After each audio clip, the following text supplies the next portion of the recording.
Halo teman-teman semua, pernah nggak sih kita ngerasa baca Alkitab tuh kayaknya susah banget ya? Kita susah untuk konsisten. Tapi tidak hanya itu, waktu kita mau konsisten, kita lihat teks-teksnya. Wah, ini kayaknya susah banget ya, maksudnya apa ya? Misalnya kayak Matius gitu. Matius 1 misalnya dimulai dengan silsilah. Lalu kita akan ketemu dengan banyak nama yang cukup asing di telinga kita. Begitu teks Alkitab rapat-rapat. Nah, akhirnya kita banyak sekali yang berhenti sebelum memulai. Maka dari itu teman-teman, supaya kita bisa menikmati pembacaan Alkitab, video-video yang akan diupload berikutnya adalah video-video yang menjadi teman ngulik bagi teman-teman semua. Mari yuk kita ngulik Alkitab bareng-bareng yuk teman-teman. Halo teman ngulik semua. Mungkin ada yang sedang galau atau bingung kalau mau baca Alkitab. Lebih baik mulai dari mana ya? Saran saya, bacalah Matius. Mungkin ada juga nih teman-teman yang udah lama nggak baca Alkitab, terus mau mulai membaca lagi dengan serius. Mungkin bertanya-tanya juga, lebih baik baca dari mana? Saran saya, bacalah Matius. Loh, kenapa?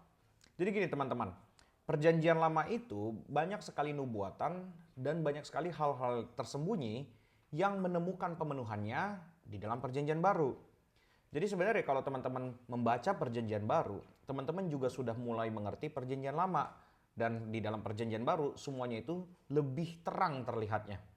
Jadi itulah mengapa saya mendorong teman-teman kalau mau baca, mulailah dari kitab Matius sebagai awal dari kitab perjanjian baru.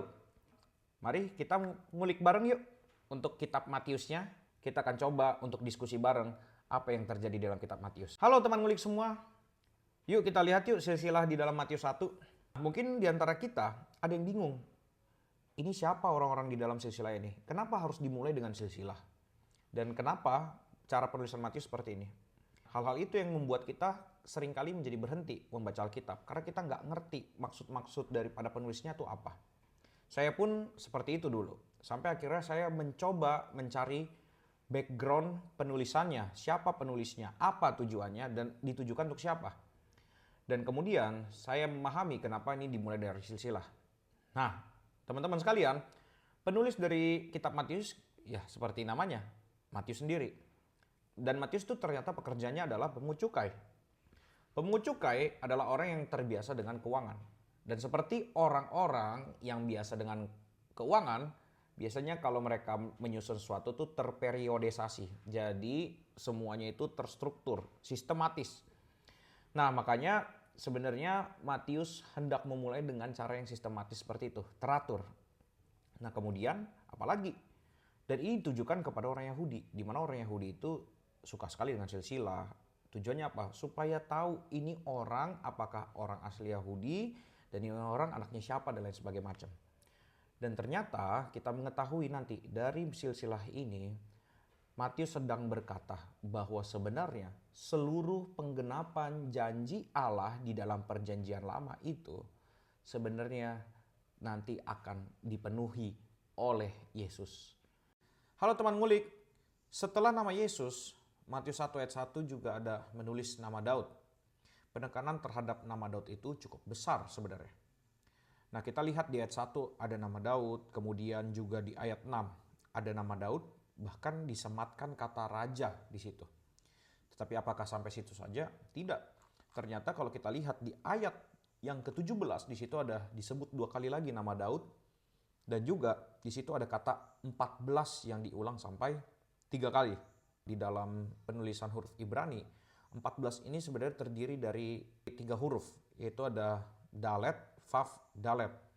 Dalet itu punya numerik 4, Vav itu 6, Dalet lagi 4. 4 tambah 6 tambah 4. Totalnya 14. DVD. Dan DVD itu tentu David atau Daud.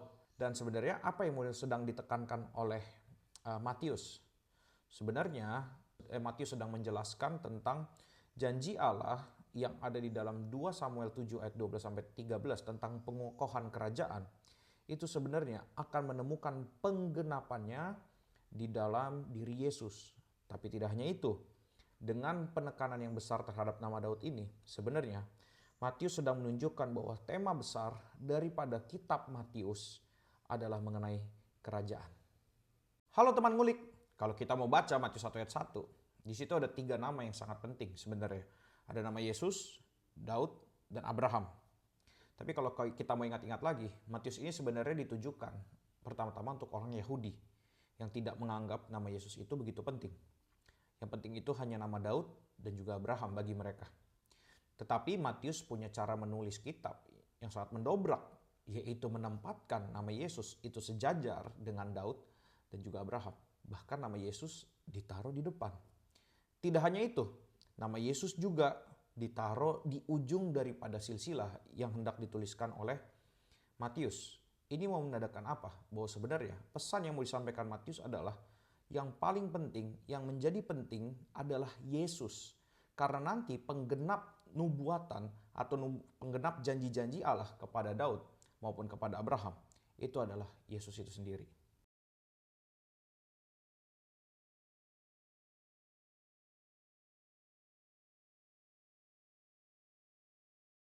Halo teman ngulik, di dalam Matius 1 ada penekanan yang besar kepada nama Daud yang kita jadi tahu bahwa tema daripada kitab Matius itu sendiri sebenarnya sedang menekankan tentang kerajaan. Tapi apakah Matius 1 itu saja kita melihat penekanan itu? Sebenarnya tidak. Tema kerajaan ini tersebar di beberapa tempat, di mana aja. Supaya kita tahu bahwa sebenarnya yang mau ditekankan Matius di dalam teks kitab Matius ini memang tentang kerajaan. Nah, kita lihat di Matius 1, di dalam silsilah. Lanjut di dalam Matius 2, di situ ada Raja Herodes dan juga orang-orang Majus dari timur. Kemudian kalau kita lihat pengajaran Yesus banyak sekali atau sering sekali mengajar mulai dengan kata hal kerajaan sorga. Nah, itu adalah hal yang sering sekali diucapkan oleh Yesus. Dan tidak hanya itu, Matius 28 sendiri tentang amanat agung, di situ Yesus berkata di ayat 18, kepadaku telah diberikan segala kuasa di sorga dan di bumi. Berarti Yesus adalah raja jika demikian.